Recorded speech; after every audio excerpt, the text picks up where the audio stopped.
Hi, my name is Lucas Justinian Perez. I'm the Education Coordinator at the San Diego Museum of Art, and today I'm going to teach you about gold paint, specifically paint prepared in the traditional way using genuine gold dust, deer hide glue, and an agate stone burnisher. The paint derived from this mixture is unlike any other gold paint out there because it's 100% pure gold, so its luster will never fade or become dull, unlike other synthetic paints.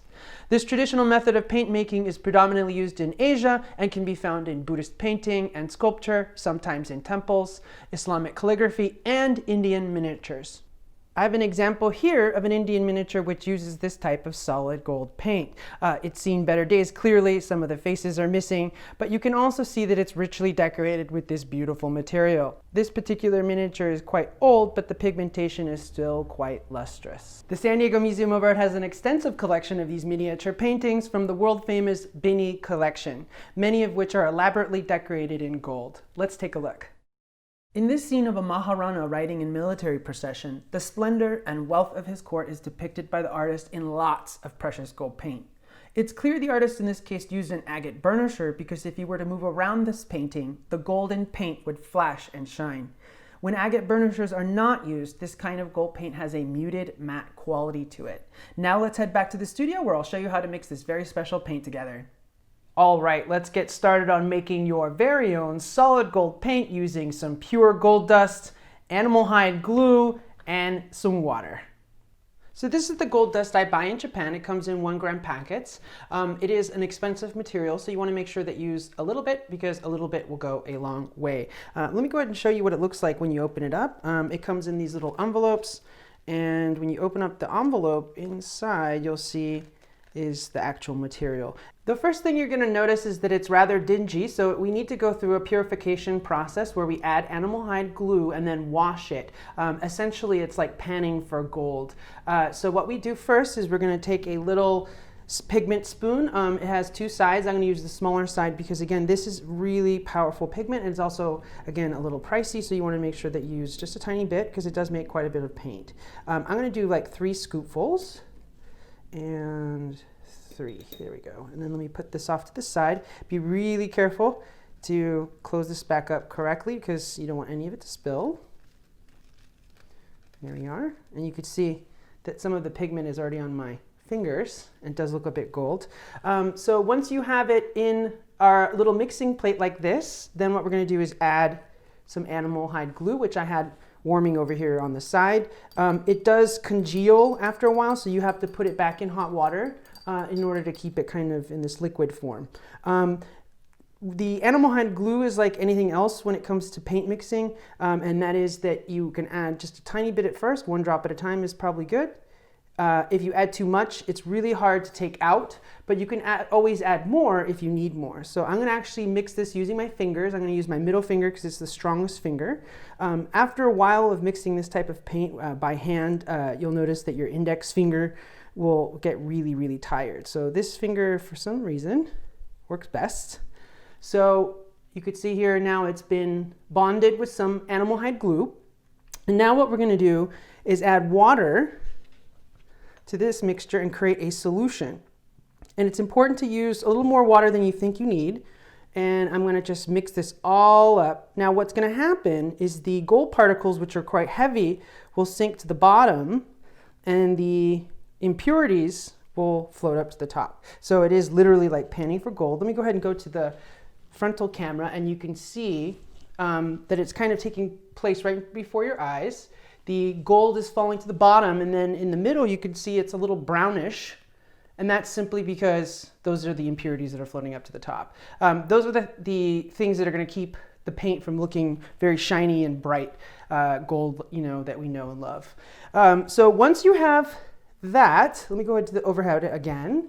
I have a little detritus bowl here, and this is going to be where I'm going to pour out the top layer of water. And again, it's like panning for gold. So I'm going to very carefully dump that out. And when I start seeing gold, I'm going to kind of pull back and then I'm going to let it sit one more time. Right there. And you could see it kind of happens really quickly. You could see the gold falls right to the bottom, and then in the middle are the impurities. Okay, so once that's happened, I'm going to just pour out one more time. Excellent. Okay, so that's pretty good. There's some liquid in there still, but what we need to do now is, I'm going to put this off to the side, is use a coffee cup warmer. I like this one here, to heat this up and completely get all of the moisture out of it. So that's what we're going to do now. It does take a few minutes, and I recommend these coffee cup warmers because the sort of electric stoves and that type of thing get too hot, and what will happen is you'll burn the gold particles, and then they'll kind of get a dark brown color, and it's not very attractive. So you want to make sure that it's not too hot, not too warm. You want something kind of in the middle, the Goldilocks temperature. And you want to watch this while it's going through this process. So we're going to sit here for a couple minutes and allow this to happen. Every once in a while, I'm going to kind of pour off that top layer of water. That's usually where all of the impurities hang out. So I'm going to keep pouring that off into my detritus bowl over here on the side. And you can kind of see most of it is dried. You know it's dry when it's just solid gold and not this sort of dark brownish color right there. Those would be the wet spots. And again, you want about 90% dry. Okay, that looks pretty good. You can see there's some moisture in there, but most of it is dry over here on this side. So at this point, what we're going to do is add a few more drops of the animal hide glue. And the reason why we add it 3 times is because the gold particles are very heavy, and you want to make sure there's plenty of glue on each particle so that these heavy gold particles will stick to the page. If you don't add enough glue, what will happen is the gold will simply just smudge or smear right off of your canvas or your paper. So again, this is the same process. So I've added the animal hide glue. Next step is to add some water. Again, more than you think you need. And I'm going to just swirl this around with my finger, making sure to get the edges of the bowl to get all of those gold particles. And again, this is like the panning for gold start part of this process. You can see that they'll start kind of accumulating in the middle there. Let me go to the frontal cam. You can see what that looks like. And as you do this, you'll notice that the second and third time there'll be less and less of these impurities, so that the water on top will actually just become more and more clear. You can get it completely clear if you did this process 5 times. I recommend 3 times. You don't really need to get it that pure. I like the look of the gold paint after just 3 times. The top layer of liquid is just water at this point. So I'm going to pour that out and try not to get any of the gold spilled out. You can see that's what it looks like there. I'm gonna let it sit one more time. Let me take a little note about my detritus bowl. You can actually use the same bowl when you're mixing gold paint over and over and over again, and then you'll notice on the bottom there'll be a layer of gold particles on the bottom that you can reuse. It is gold, so you can continue using this over and over and over again. I'm gonna do one more time where I go pour it out. There we go. And then it goes back on the coffee warmer. The second and third time don't take as long as the first washing and adding of animal hide glue. And you could see in the camera that it is looking pretty gold. You could see that all the brown color has kind of been washed away. And you could see it's becoming quite beautiful and lovely in that gorgeous gold color. So this is the last time. We're going to add a couple more drops of the deer hide glue. Actually, I might just add 1 because at this point there's a lot of glue in here already. But again, you want to add enough so that these gold particles stick to the page. They are heavy. It's heavier than other types of pigments that are a little more powdery. It's a dense material, right? So there it's all mixed up, and then we're going to wash it, or I like to call it panning for gold. All right, I'm a little out of the water, but that's fine. The third time it's less important to add more water and more of the animal hide glue because this is the third time. It's almost pure now at this point. So I'm going to let it sit. Put that there. And you can see at this time, it's really kind of interesting to watch it, how it changes color so quickly. The gold and the brown separate away. It's kind of mesmerizing, actually. I find it mesmerizing. And it's weird, especially on the third time, you'll just notice the gold just starts just shining it's got its own light source. It's pretty amazing material. Okay, let's take a look how that looks. I'm gonna pour off that water. And at this point, be really careful because it's mostly gold that's left here. I'm gonna let it sit one more time. Move this over the way. And then we're gonna pop it back on the coffee cup warmer in a second here. And you can see that there's only one little section here that's kind of dark brown. That's fine. Like I said, it should be about 90%, right? Okay, let's do one more time. Pouring out. Here we are. Be very careful not to dump any out. And again, you know, there's good stuff in this bowl still. So I use I have a dedicated bowl just for the detritus water from the gold paint mixing.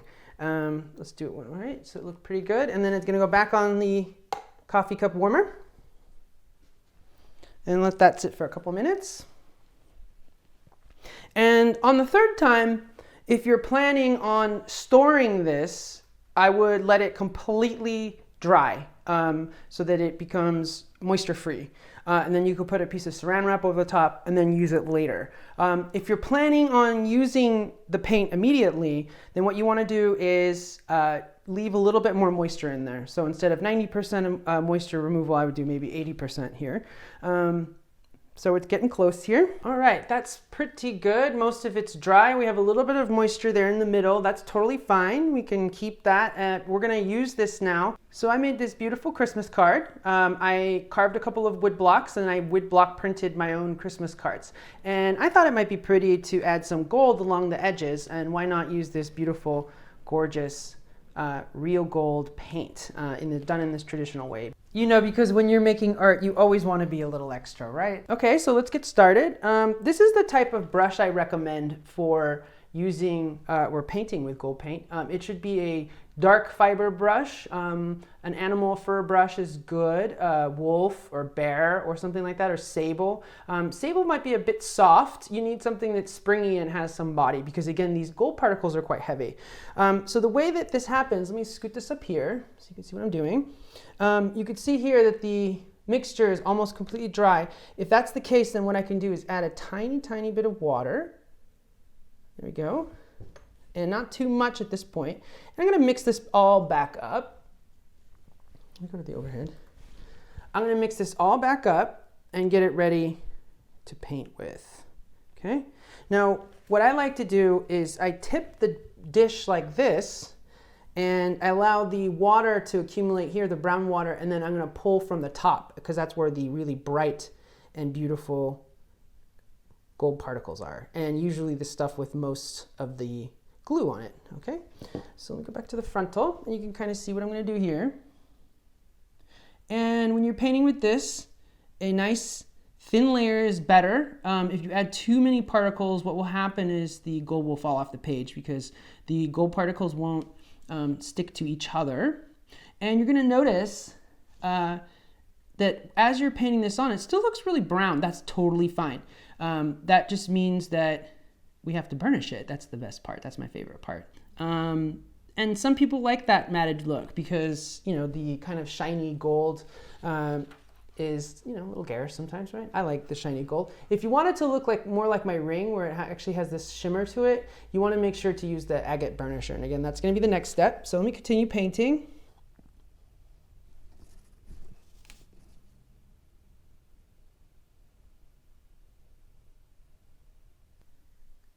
And every once in a while, it's good to take your brush and mix it all together again, just to kind of get the water remixed up. Sometimes certain parts of the dish will get drier than other parts, so you want to make sure that kind of just keep mixing it up.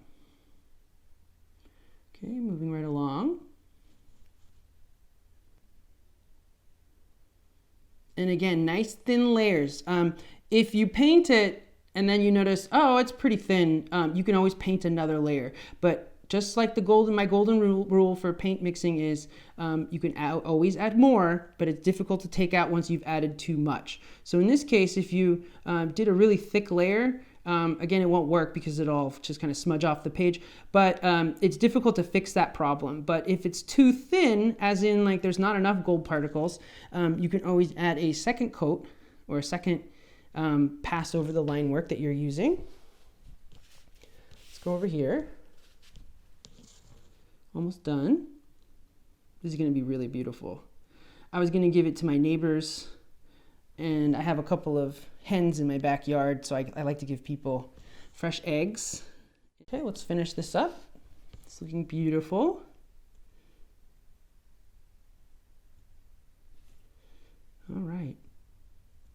Beautiful.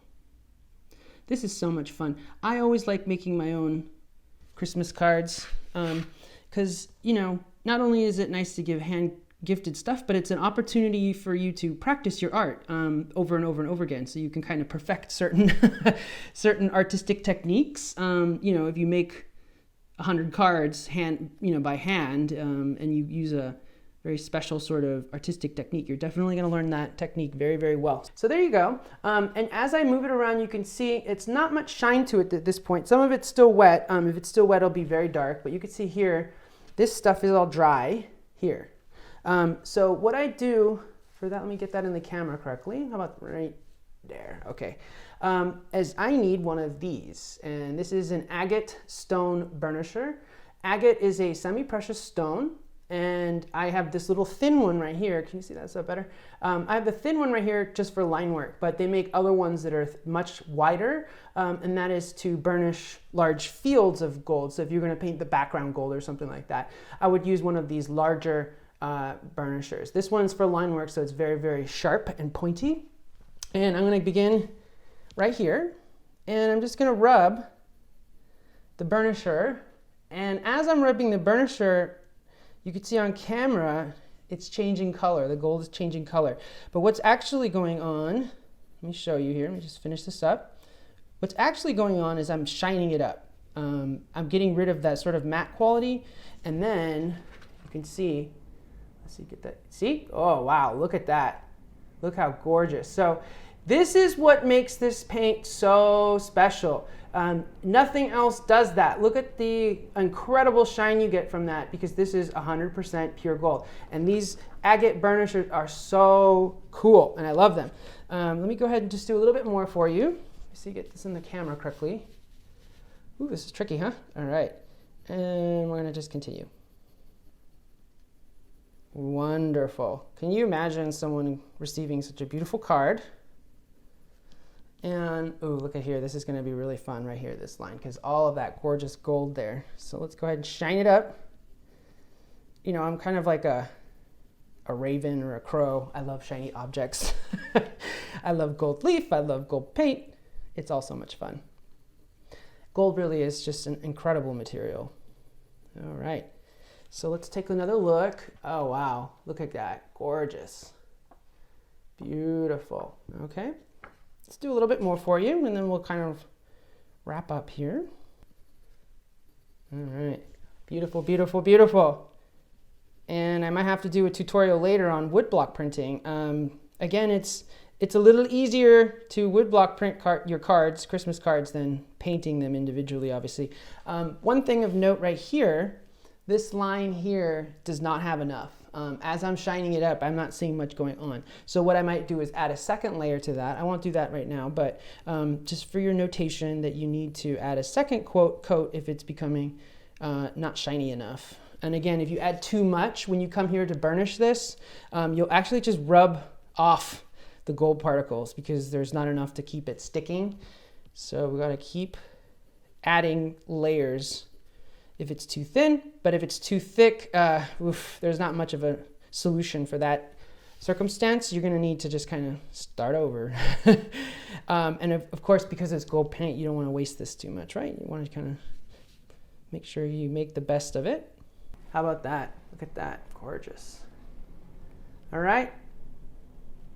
And that's really it. You know, preparing gold paint in this really traditional method is unlike any other gold paint you can find at the art store. I really hope you enjoyed this video, and please stay tuned for more art tutorials coming from the San Diego Museum of Art. Thank you.